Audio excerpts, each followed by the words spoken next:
لیکن پہلے اس سے کا اس دوسرے سے موازنہ کرنے کی خاطر آپ کو یہ سمجھانے کے لیے کہ پہلا اندھیرا نفس کا اندھیرا ہے دراصل، اور اس اندھیرے کا سوائے اس کے کوئی علاج نہیں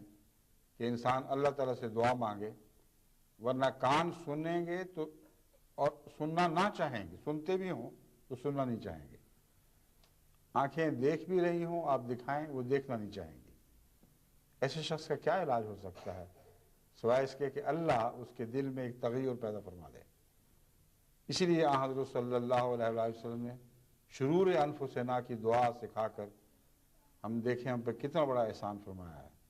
تاکید فرمائی، خطبات میں اس کو ہمیشہ بیان کیا، انہی آیات کو پڑھا تاکہ ہم اپنے نفس کے شر سے بچتے رہیں۔ اس سے بڑا اور کوئی شر نہیں جو انسان کے اندر سے پیدا ہو۔ اللہ تعالی ہمیں اس کی توفیق عطا فرمائے